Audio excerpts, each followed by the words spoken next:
Hello दोस्तों, कैसे हैं आप लोग। अंकुरण एकेडमी में आप लोगों को स्वागत है। चलिए, तो हम लोग क्या पढ़ रहे थे। हम लोग पढ़ रहे थे नंबर सिस्टम। उसमें हमने आपको कुछ सब्जेक्ट्स मतलब क्या पढ़ा रहे थे। हम लोग रिमाइंडर थ्योरम पढ़ रहे थे। हम क्या पढ़ रहे थे। हम पढ़ रहे थे रिमाइंडर थ्योरम। इसके हमने आपको थ्योरी पढ़ा दी थी। जो हम लोग क्वेश्चन प्रैक्टिस कर रहे थे, क्या कर रहे थे हम लोग कर रहे थे क्वेश्चन प्रैक्टिस। तो हम लोग कहाँ तक पहुंच गए थे। हम लोग पहुंच गए थे क्वेश्चन नंबर 12 तक हमने सॉल्व कर लिए थे।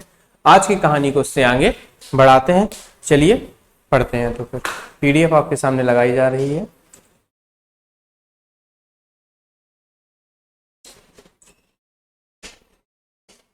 पीडीएफ लग गई है।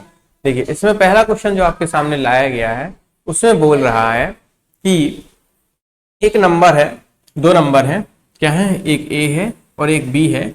जब इनमें हम अलग अलग 8 से भाग देते हैं तो इससे जो रिमाइंडर आता है, जो शेषफल आता है हमारा, वो क्या आता है। शेषफल जो आता है हमारा वो आता है 5।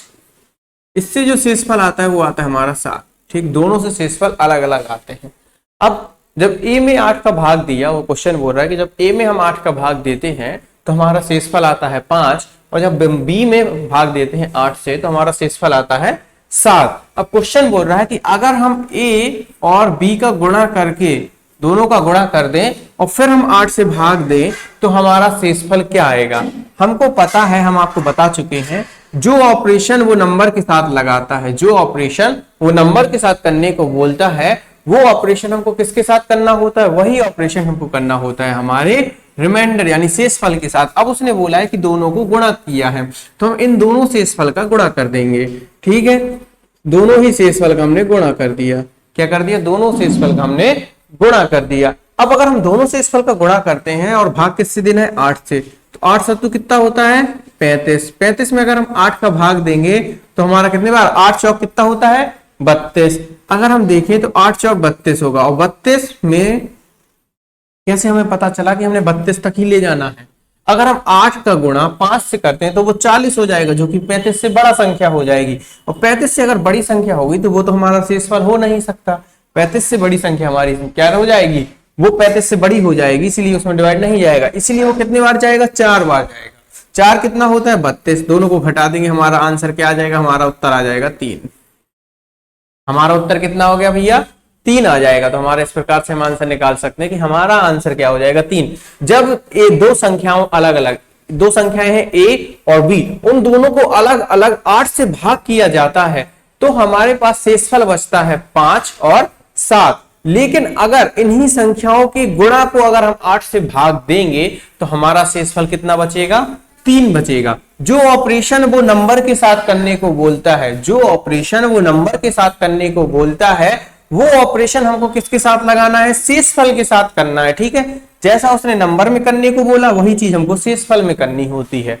इससे हमारा आंसर सीधे कितना क्या निकल आएगा, 3 निकल आएगा। समझ में आ गया। चलिए अगला क्वेश्चन हम आपके सामने लगाते हैं। अगला क्वेश्चन बोल रहा है कि जब एक नंबर, इसको रेज कर देते हैं जब तक आप लोग क्वेश्चन पढ़िए। क्वेश्चन प्रैक्टिस बहुत जरूरी है। अगर आप मैथ सॉल्व करते हैं तो आपको क्वेश्चन की प्रैक्टिस करना बहुत जरूरी होता है, क्योंकि जितनी ज्यादा क्वेश्चन प्रैक्टिस करेंगे कैलकुलेशन उतनी तेज होती जाती है। देखिए, when a number is divided by a divisor D, कोई नंबर है, एक नंबर है n, जिसको डिवाइड किया जा रहा है d से, भाग दिया गया किससे, d से भाग दिया गया। कोई संख्या n को d से भाग दिया जाता है तो हमारे पास शेषफल क्या बचता है, शेषफल बचता है रिमाइंडर। रिमाइंडर कितना बचा हमारे पास, 10। 10 जो है हमारा वो क्या है, शेषफल बचता है। शेषफल कितना बचा भैया, शेषफल बचा हमारा 10। अगर शेषफल 10 बचता है, अब वो बोल रहा है कि इसी संख्या n के स्क्वायर को जब हम डिवाइड देंगे d से तो हमारा शेषफल कितना बचेगा, हमको ये बता दो। ठीक, वो ये क्वेश्चन बोल रहा है। उस क्वेश्चन में लिखा है when a number is divided by a divisor d, the remainder it leaves the remainder, कितना रिमाइंडर छोड़ रहा है 10। when the n square is divided by the same divisor d, what will be the remainder, ये question है। यानी हम बोल सकते हैं कि जब एक संख्या को, जब संख्या n को किसी डिवीजर से या डिवाइडेंट से क्या किया जाता है, भाजक से क्या दिया जाता है, भाग दिया जाता है, कितने से, d से, तो हमारा शेषफल कितना बचता है, हमारा शेषफल बचता है 10। तो बताइए जब उसी संख्या के वर्ग को d से भाग दिया जाएगा तो बताइए हमारा शेषफल क्या बचेगा। जी हमारा क्वेश्चन बोल रहा है। अब हम बात करते हैं, हमने अभी अभी बताया जो चीज नंबर के साथ करेगा वही हमको किसके साथ करना है, रिमाइंडर के साथ यानी शेषफल के साथ करना है। तो देखिए हम शेषफल के साथ भी वही करते हैं। यहाँ शेषफल कितना है 10, यहाँ क्या किया गया है नंबर का वर्ग, तो हम शेषफल का भी वर्ग कर देते हैं। शेषफल का वर्ग करके इतना तो डिप्स करता है इतना, हाउ मेनी डी की कितनी वैल्यू पॉसिबल होंगी, ऐसी कितनी वैल्यू पॉसिबल होंगी हमको ये निकालना है। अगर हम इसकी बात करते हैं तो शेषफल का स्क्वायर करेंगे तो कितना आ गया 100, 10 का स्क्वायर करेंगे 100। इस केस में रिमाइंडर कितना बच रहा है, इस केस में रिमाइंडर बचा है 4, उसने बोला रिमाइंडर 4 बचा है। अगर रिमाइंडर 4 बचा है तो हम 4 रिमाइंडर को इसमें से घटा देंगे। क्यों घटाएंगे, देखिए हम बताते कैसे। जब कोई संख्या, जैसे मान के चलो 36 थी एक संख्या, छोटी संख्या ले लेते, एक संख्या 6 थी, ठीक, एक संख्या 6 थी। जब इसको हमने 5 से भाग दिया तो हमारे पास शेषफल बचा 1, 5 से भाग दिया तो शेषफल बचा 1। अगर हम इसी संख्या के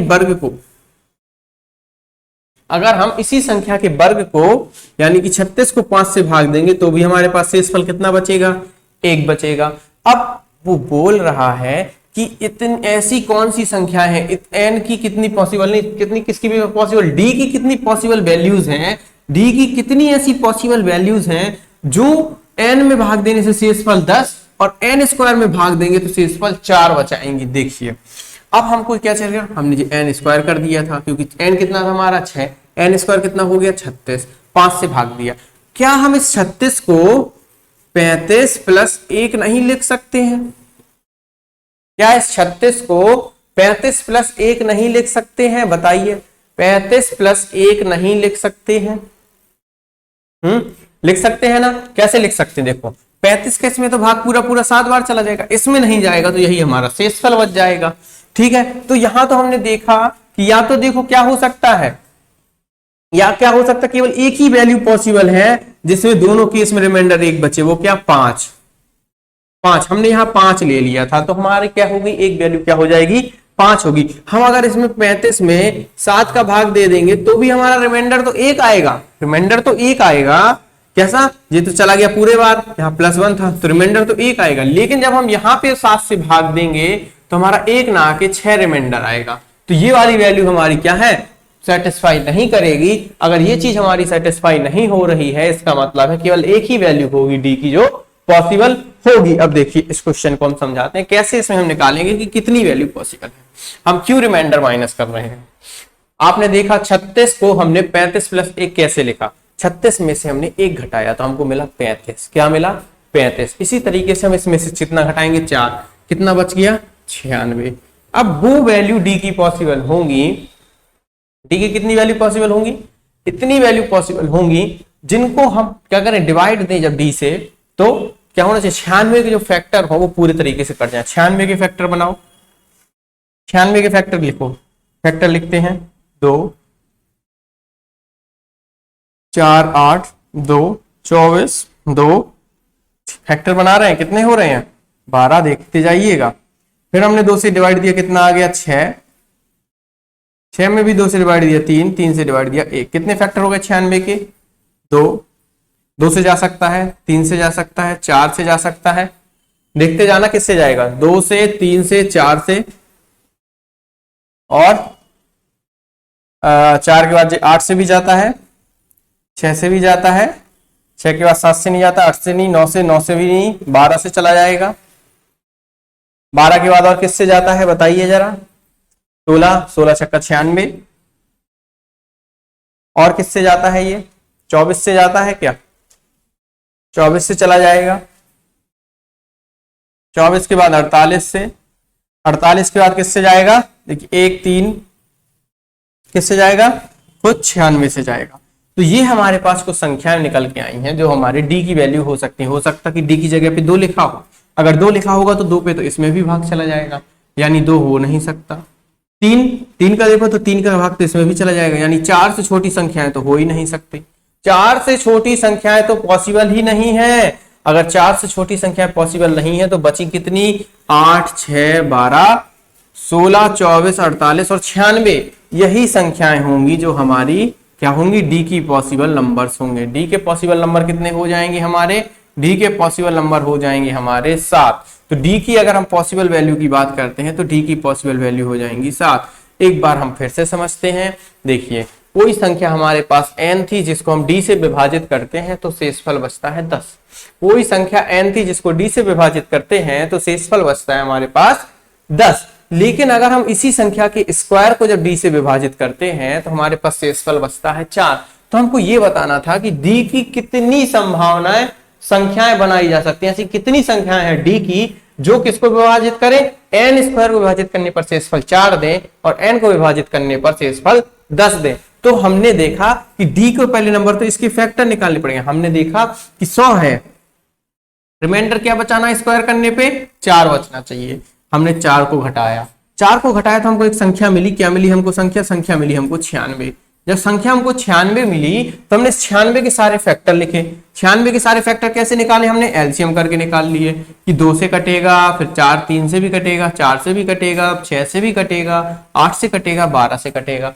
पर हमने 2 3 4 क्यों नहीं लिए, हमने 2 3 4 इसलिए नहीं लिए क्योंकि शेषफल से छोटे थे। इसमें तो पूरा 2 का चला गया, 3 का जाता तो 1 बचता, 4 का भी चला जाता तो ये नहीं जाता। हमारा ऑप्शन क्या हो जाता, 7, जो कि हमारा डी का क्या हो जाएगा, डी ऑप्शन हो जाएगा। क्या हो जाएगा, डी ऑप्शन हमारा आंसर हो जाएगा। होप आप लोगों को ये चीज समझ में आ गई होगी, नहीं आई हो तो एक बार फिर से रिपीट करके देखना, आपको समझ में आ जाएगी। चलिए अगले प्रश्न की ओर बढ़ते हैं। ये क्वेश्चन बहुत पॉपुलर है और अगर आप लोग जीडी की तैयारी कर रहे हैं तो आपको ये क्वेश्चन एक ना एक क्वेश्चन जरूर देखने को मिलेगा। रिमाइंडर थ्योरम से ये क्वेश्चन बहुत ज्यादा पूछे जाते हैं। अगर आपको इसको सॉल्व करने का तरीका नहीं मालूम तो आप लोग इसमें क्या करेंगे, गड़बड़ी कर देंगे। देखिए ये क्वेश्चन जो है इसमें बोल रहा है कि 2 की पावर कितनी लिखा हुआ है, 3 की पावर 25 प्लस 3 की पावर 26 27 28 थी, 3 की पावर 26, 3 की पावर 27 प्लस 3 की पावर 28। ये बताना है कि किससे विभाजित होगी। इस पैटर्न के क्वेश्चन को करने का सही तरीका हम आपको बताते हैं कि इस पैटर्न के जब क्वेश्चन को किया जाता है तो देखिए कैसे करते हैं। इस पैटर्न के क्वेश्चन को करने का सही तरीका होता है हमारा कि हम क्या करें, सबसे छोटी पावर को बाहर ले लेते हैं। 3 की पावर 25 बाहर ले ली, अंदर क्या बचेगा, अंदर बचेगा 1। क्यों, 3 की पावर 25 में 3 की पावर 25 को बाहर भाग देंगे तो क्या बचेगा 1, यहां बचेगा 3, यहां बचेगा 3 की पावर 2, यहां क्या बचेगा 3 की पावर 3। ये चीज समझ में आई सबको। 3 की पावर 25 को कॉमन लिया तो 3 की पावर 25 में भाग देंगे 1 बचेगा। इसकी इसमें भाग देंगे, कितने का अंतर है, 25 और 26 में 1 का अंतर है तो 3 की घात 1। 25 और 27 में कितने का अंतर है, 3 की पावर 2। क्यों, क्योंकि 2 का अंतर है। 25 और 28 में कितने की अंतर है, 25 और 28 में अंतर है हमारा 3 का, तो 3 की पावर 3 लिख दी हमने, 3 की पावर 3 लिख दी। आपको इतनी चीज समझ में आ गई। देखिए अब हम आगे की बात करते हैं। 3 की पावर 25 तो ज्यों कहते हैं लिखा रहेगा। अब हमको क्या चाहिए, 3 प्लस 1 कितना हो गया 4 प्लस 9 प्लस 27। आप लोगों को याद है कि नहीं है ये चीज, क्या आप लोगों को ये चीजें याद है, ठीक, तो ये चीज समझ में आ गई होगी। अब हम आगे चलते हैं, आगे देखेंगे तो कितना हो गया 3 का पावर 25, 4 3 7 कितना 13 और 3 40, 40 गुणे 3 की पावर 25। अब बताइए कौन सा ऐसा ऑप्शन है, कौन सा ऐसा ऑप्शन है जो इसको विभाजित कर सकता है, बताइए। इसको देखिए अगर गौर से तो ये 4 गुणे 10 गुणे अगर हम 3 कर दें और 3 की पावर कितना कर दें 24 कर दें। क्यों 1 निकाला हमने बाहर, क्यों, क्या 11 इसको काट सकता, नहीं काट सकता।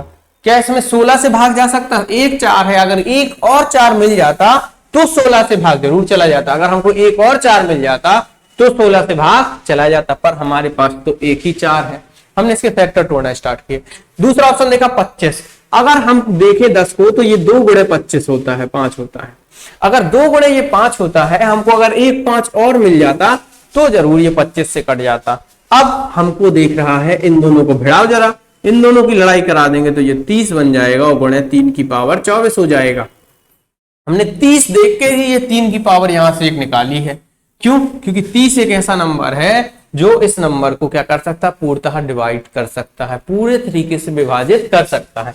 हमको सबसे पहले क्या करना है, छोटी संख्या को हमको सबसे पहले छोटी संख्या को कॉमन लेना है, सबसे छोटी घात वाली संख्या को कॉमन ले लिया, उसमें अंतर कितने का, एक भी का अंतर नहीं है तो एक लिख दिया, एक का अंतर था तो 3 लिख दिया, अगर 2 का अंतर था तो 3 की पावर 2 लिख दी, और अगर 3 का अंतर था तो 3 की पावर 3 लिख दीजिए। अंतर से हमने ये सीक्वेंस बना लिया, इसको सॉल्व करना स्टार्ट किया तो ये 40 हो गया, इनको जोड़ दिया हमने। अब जोड़ने पे हमारे पास अगर ये चीज आई है, जोड़ने पे ये चीज आई है तो क्या हो जाएगा, इसको हमने देखा, इसको तोड़ के देखा, एक एक ऑप्शन को चेक किया कौन सा ऑप्शन इसमें सही होगा। एक बार ऑप्शन को चेक करना भी इसमें क्या है, जरूरी होता है। समझ में आ गया? ठीक है, बिल्कुल क्लियर चल रहा है ना? एक बार स्क्रीनशॉट लेना है तो स्क्रीनशॉट ले लीजिए। आगे बढ़ते हैं अगले प्रश्न की ओर। सेम क्वेश्चन अगेन आपके सामने, करने की कोशिश कीजिए इस क्वेश्चन को। जीडी वाले ध्यान दें कि एक क्वेश्चन तो आएगा ही आएगा, किसी ना किसी शिफ्ट में पूछा जाएगा। आपकी कई शिफ्टों में पेपर होंगे, 3 शिफ्टों में पेपर होने वाले हैं, पर डे के हिसाब से 3 शिफ्ट होंगी। ठीक है, 9 से 10, और एक होगी आपकी 1 से 2, और एक होगी आपकी 4 से 5। तो इन शिफ्टों में आपके पेपर होंगे। अब देखना, अगर हम बात करते हैं इस क्वेश्चन में क्या लिखा हुआ है, इस क्वेश्चन में लिखा हुआ है 4 की पावर 61 प्लस 4 की पावर 62 प्लस 4 की पावर 63। ये हमेशा आपको ऐसा ही टाइप के क्वेश्चन मिलेंगे, मतलब पावर का डिफरेंस एक एक होगा और घटती या बढ़ते क्रम में होगा। तो हमको सबसे पहले क्या देखना होता है, हमको सबसे पहले देखना होता है कि सबसे छोटी संख्या कौन सी है, सबसे छोटी पावर कौन सी है। सबसे छोटी घात की बात करें तो देखो, सबसे छोटी घात हमारी ये रही 61। सबसे छोटी घात की अगर हम बात करते हैं तो सबसे छोटी घात हमारे सामने क्या आ जाएगी, 61 आ जाएगी। अब हम क्या करने वाले हैं, हम कॉमन लेने वाले हैं। कॉमन लेना स्टार्ट किया, 4 की पावर 61 को हमने बाहर निकाल लिया। 4 की पावर 61 को अगर हम बाहर निकाल लेते हैं तो यहां देखिए, 4 की पावर 61 बाहर निकाल ली, ये कितना बचा, 1। यहां अंतर कितने का, 1 का, यानी 4 आ गया। जब अंतर 1 भी का नहीं होता है तो हम 1 लिखते हैं, जब अंतर 1 का होता है यानी जो संख्या है उसी को लिखते हैं, और जब अंतर 1 भी का नहीं होता है, 2 का अंतर है तो 4 की घात 2 लिख देंगे। ठीक, ये हम क्यों करते हैं, एक्चुअली में यहां देखो अंतर 1 भी का नहीं है, 4 की पावर 0, इसका मतलब क्या होता है 1। अंतर कितने का, 1 है, यानी 4 की पावर 1 क्या हो जाएगा, 4। तो ये चीजें ही लिखी हुई हैं। ठीक है, क्या समझ में आया, ये चीजें ही लिखी हुई हैं। और आपको पता है कॉमन लेने का मतलब क्या होता है, कॉमन लेने का मतलब होता है कि हम उसी संख्या में उसी संख्या का भाग देते हैं। अगर हम इसमें भाग दे देंगे तो 1 बचेगा। अगर हम 4 की पावर 62 में 4 की पावर 61 का भाग देंगे, आपको पता है भाग में घातें क्या हो जाती हैं, घट जाती हैं। तो 4 की पावर 62 माइनस 61 कितना हो जाएगा, 4 की पावर 1। तो ये चीजें, ये कॉन्सेप्ट यहाँ पे फॉलो कर रहा है, ये वाला कॉन्सेप्ट फॉलो कर रहा है कि जब एक ही चीज में कॉमन लेते हैं तो हम क्या करते हैं, एक्चुअली में डिवाइड देते हैं, और भाग में घातें क्या हो जाती हैं, घट जाती हैं। ये कॉन्सेप्ट यहाँ पे काम कर रहा है। ठीक है, अब देखो हम इसको निकालना क्या है कि कौन से नंबर से ये चीज कटेगी, कौन सा ऐसा नंबर है जो इनको काट सकता है। अब देखिए कौन सा नंबर इसको काटने वाला, देखो 4 की पावर 61 हम बाहर लिए हैं, ये 1 हो गया, ये 4 हो गया, ये 16 हो गया, 16 4 21, 16 4 20 और 1 21, तो कितना हो गया 21 गुणे 4 की पावर 61। अब हम एक बार कहां नजर डालने वाले हैं, एक एक ऑप्शन में नजर डालेंगे। कहां नजर डालेंगे बच्चों, एक एक ऑप्शन में नजर डालेंगे। ऑप्शन क्या है, 3 से तो कट रहा है। बड़ी से बड़ी संख्या से कौन सी डिविजिबल, क्या 11 से कटेगा, नहीं। क्या यह है संख्या 13 से कटेगी, क्या 13 का कोई फैक्टर दिख रहा है आपको, नहीं कटेगी। क्या 17 से कटेगी, नहीं कटेगी। तो केवल एक ही ऑप्शन है जो इसको काट सकता है, वो है 3। तो हमारा आंसर क्या हो जाएगा, 3 हमारा आंसर हो जाएगा। आंसर क्या हो जाएगा हमारा बच्चों, 3 जो है वो हमारा आंसर हो जाएगा। समझ में आ रहा है एकदम। चलिए अगले क्वेश्चन की ओर बढ़ते हैं हम। अगला क्वेश्चन बोल रहा है कि which of the following will completely divided by, same question again. अब इस बार का ये क्वेश्चन जो है, इस क्वेश्चन को भी हम आपको बताते हैं। क्वेश्चन प्रैक्टिस बहुत जरूरी है।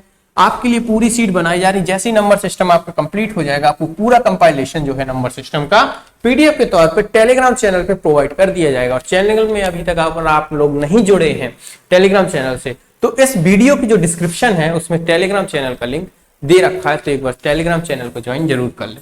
देखिए 5 की पावर 71 प्लस 5 की पावर 72 प्लस 5 की पावर 73, तो ये हमारे सामने 3 पावर्स है। 3 पावर के नंबर है, इसमें सबसे पहले हमारा काम क्या होता है, सबसे पहले काम होता है सबसे छोटी पावर को ढूंढना। सबसे छोटी पावर कौन सी है, सबसे छोटी घात कौन सी है हमारी 171। सबसे छोटी घात कौन सी है, 71 है। अगर सबसे छोटी घात 71 है तो हमको क्या करना है, सबसे छोटी घात 71 में हम सबसे छोटी घात को कॉमन ले लेंगे। सबसे छोटी घात को क्या कर लेंगे, कॉमन ले लेंगे। अगर हमने सबसे छोटी घात को क्या कर लिया, कॉमन ले लिया, तो क्या बचा यहाँ पर, 1 बचा। इसका इसमें भाग दिया 1 बार, प्लस अंतर कितने का था, यहाँ 1 का अंतर था तो उसी संख्या को लिख दिया। कब तक भाग करते रहे, इसीलिए हमने शॉर्टकट बताया कि अगर अंतर 1 का है तो उसी संख्या को लिख दो, 1 भी का नहीं है तो 1 लिख दो। कितने का है, 2 का अंतर है, 5 की पावर 2 यानी कितना होता है 25। ठीक, अब हम देखते हैं कितना हो गया ये, 5 की पावर 71 मल्टीप्लाई बाय, इन सबको जोड़ो, 5 5 25 और 1 31। अब बताइए कि कौन सी संख्या इसको विभाजित करेगी। क्या 150 से ये विभाजित होगा, क्या यह 155 से विभाजित होगा, क्या यह संख्या 160 से विभाजित होगी, या यह संख्या 30 से विभाजित होगी। आप यहां देख रहे हैं 31। अगर आपको याद हो तो जो ऑप्शन हमारे सामने है वो है 150, ऑप्शन बी जो है हमारे सामने 160, ऑप्शन सी जो है वो 155 और ऑप्शन डी जो है वो है हमारे सामने 30। अब अगर आप इसको गौर से देखें तो हमको ऐसा ऑप्शन हमारा आंसर होगा जिसमें या तो 31 होना चाहिए और 5 भी होना चाहिए। अब एक ही ऑप्शन आपको समझ में आ रहा होगा, ये किसका मल्टीप्लाई है, ये होता है 30 गुणे का 5 का। ये किसका मल्टीप्लाई होता है, इसकी बात करते हैं तो ये किसका होता है 32 गुणे 5 का। ये किसका होता है 31 गुणे का 5, और ये क्या होता है 6 गुणे का 5। ना तो हमारे नंबर में कहीं 6 है तो ये वाला ऑप्शन नहीं हो सकता है, ना हमारे में कहीं 2 का टर्म है 5 बार तो ये भी ऑप्शन नहीं हो सकता है, ना ही हमारे सामने ये भी है। जब ये नहीं था तो ये भी नहीं होगा, तो ये ऑप्शन नहीं होंगे। ऑप्शन कौन होगा, ये होगा। हमने क्या किया, ऑप्शन के साथ खेला। अगर हम इसको तोड़ के लिखना चाहें तो क्या हम 5 की पावर 71 को 5 की पावर 70 गुणे 5 नहीं लिख सकते, क्योंकि एक पावर है, गुणे में पावर क्या हो जाती है, जुड़ जाती है, तो हमने इस जोड़ने वाली पावर को ऐसा लिख दिया। अगर हम इसको उल्टा लिखना चाहेंगे तो क्या हो जाएगा, ये 5 की पावर 70 प्लस 1 लिखा। 5 की पावर 70 प्लस 1 का मतलब क्या हो गया, 5 की पावर 70 गुणे 5 की पावर 1। तो 5 की पावर 1 बाहर निकाल ली, ये किससे मल्टीप्लाई कर दिया, 31 से मल्टीप्लाई कर देंगे तो क्या हो जाएगा 5 की पावर 70 मल्टीप्लाई बाई 155, यानी किससे कटेगा, ये 155 से कट जाएगा। समझ में आ गया, बिल्कुल क्लियर है एकदम, समझ में आ गया ना आप लोगों को कैसे करना है इस क्वेश्चन को। चलिए अगले क्वेश्चन की ओर बढ़ते हैं। अगला question same pattern same type का, इस क्वेश्चन को आप लोग खुद करेंगे, ट्राई करेंगे। चलिए आगे बढ़ते हैं। देखिए अब यहां से कुछ पॉइंट हम आपको पहले बताएंगे, उसके बाद हम आगे बढ़ेंगे। हेडिंग डाल सकते हैं आप, पॉइंट बढ़ाएंगे, पहले कुछ पॉइंट पढ़ा दें, उसके बाद हम आपको बताते हैं कि इन क्वेश्चन को करने का तरीका क्या होता है। थ्योरी पढ़ लेते हैं, इस क्वेश्चन को हम हटा देते हैं। पहले हम लोग क्या पढ़ लेते हैं, थ्योरी पढ़ लेते हैं, जो थ्योरी हम आपको बताने वाले हैं। थ्योरी पढ़ो एक बार, देखो थ्योरी क्या है, बहुत ही आराम से थ्योरी समझना। अगर आप अपने थ्योरी समझ ली तो आपको ये क्वेश्चन जो है समझ में आने लगेंगे। 3 पॉइंट हम लिखते हैं, a की पावर n प्लस b की पावर n, a की पावर n माइनस b की पावर n, a की पावर n प्लस b की पावर n, a की पावर n माइनस b की पावर n। आप लोग बोलेंगे सर आपने तो दोनों चीजें बार बार वही लिख दिया है, आपने तो दो बार उसी चीज को लिख दिया है। समझिए क्यों लिखा है। ये कंडीशन तब की है दोनों की जब n एक सम संख्या,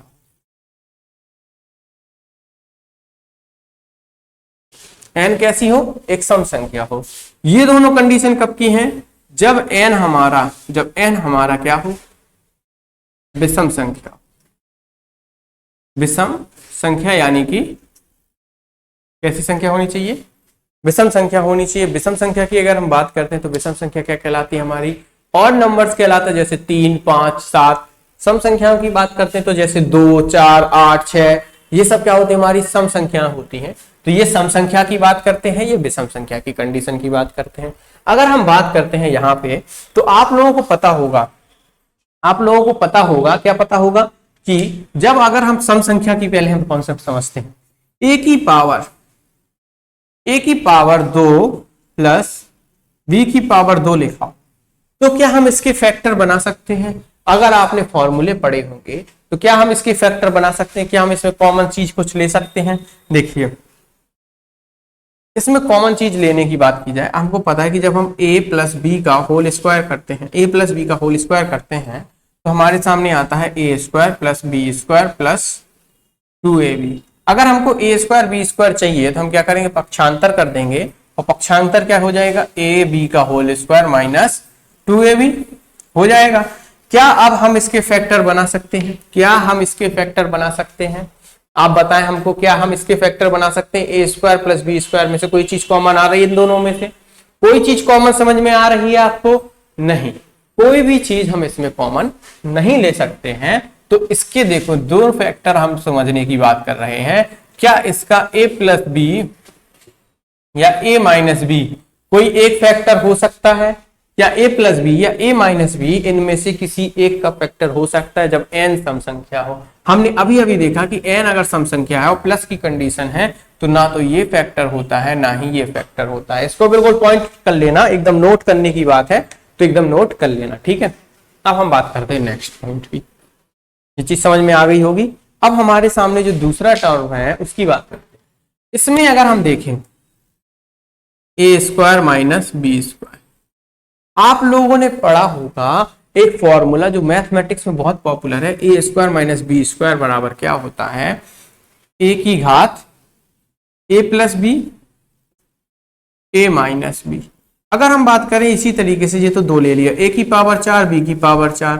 अगर हम इसको देखें तो ए की पावर 4 बी की पावर 4 को क्या हम ऐसा लिख सकते हैं, ए की पावर 2 की पावर 2 माइनस बी की पावर 2 की पावर 2 लिख सकते हैं। अगर लिख सकते हैं तो क्या ये हमारा ये वापस से वही चीज नहीं बन गई? तो क्या हो जाएगा, ए स्क्वायर प्लस बी स्क्वायर ए स्क्वायर माइनस बी स्क्वायर हो गया, बन जाएगा ये वही चीज। अगर ये वही चीज बन जाएगी तो हमको पता कि ये चीज फिर से वही चीज आ गई, यानी हम बोल सकते हो कि ए स्क्वायर प्लस बी स्क्वायर ए प्लस बी और ए माइनस बी।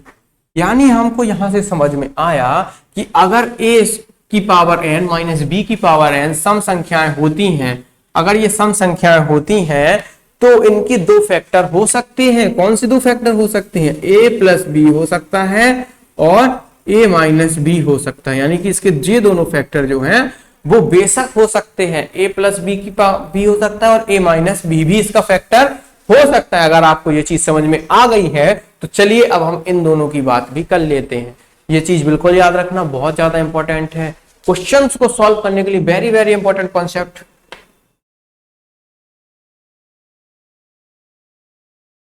ठीक है। अब अगर a की पावर n विषम संख्या है, चलो विषम संख्या के खेल खेलते हैं अब हम लोग। विषम संख्या है तो a की पावर n कितना मान लेते हैं? सबसे पहली विषम संख्या, सबसे पहली विषम संख्या की बात करते हैं तो 1 होगी और b की पावर 1 होगी। यानी अगर हम इसके फैक्टर दो निकालेंगे तो फैक्टर की बात करते हैं a प्लस बी और a माइनस बी, इसमें बताइए होंगे कि नहीं होंगे और इसमें होंगे कि नहीं होंगे, ये चीज आपको बतानी। इसमें क्या होगा अगर हम बात करते हैं a की पावर 1 माइनस बी की पावर 1, तो ये तो यही चीज लिख जाएगी। अगर हम a की पावर 3 प्लस बी की पावर 3 की बात करें तो फॉर्मूला होता है a plus B A square minus A B plus B square. ये होता है कि नहीं होता है? अगर हम बात करते हैं तो आपको समझ में आ रहा होगा कि जब एक लिखा था तो भी हमको a प्लस बी मिला था, तो हमने a की पावर 3 और a की पावर b की पावर 3 लिखा तो भी हमको a प्लस बी मिला है। अगर a प्लस बी मिला है इसका मतलब है कि जब ऐसा होता है तो इन दोनों टर्मों में केवल क्या होगा, जब a की पावर n और b की पावर n दोनों धन में हो और n क्या हो, एक विषम संख्या हो, तो हमारा a प्लस बी हमेशा फैक्टर होता है। इसी तरीके से इसमें अगर बात करते हैं तो a की पावर 1 माइनस बी की पावर 1, a की पावर 3 माइनस बी की पावर 3 का फॉर्मूला क्या होता है, a minus B A square plus A B plus B square. ये होता है। अगर ये होता है तो आप बताइए इनमें से कौन सा फैक्टर, ये इसका फैक्टर होगा या ये इसका फैक्टर होगा? आप देख रहे हैं दोनों जगह आपको माइनस समझ में आ रहा है, यानी कि ये इसका फैक्टर होगा, ये इसका फैक्टर नहीं होगा। ये कॉन्सेप्ट आपको बस याद रखना है, इतने कॉन्सेप्ट से आपका पूरा क्वेश्चन सॉल्व हो जाएगा। ठीक है, इस कॉन्सेप्ट को याद रखना आप लोगों के लिए बहुत जरूरी है। तो कल की क्लास जो आप लोगों की होने वाली है उसमें हम क्या करेंगे, इस कॉन्सेप्ट पर बेस्ड सारे क्वेश्चन सॉल्व करेंगे जो आपके सामने दिखाया गया था। चलिए तो आज की क्लास को यहीं पे समाप्त करते हैं। और अभी तक आप लोगों ने चैनल को सब्सक्राइब नहीं किया है तो एक बार चैनल को सब्सक्राइब कर दें और बेल आइकन को दबा देना, ताकि कोई भी हम लोगों की वीडियो या नोटिफिकेशन आता है तो आपके पास जल्दी से पहुंच जाए। थैंक यू क्लास, चलते हैं, बाय।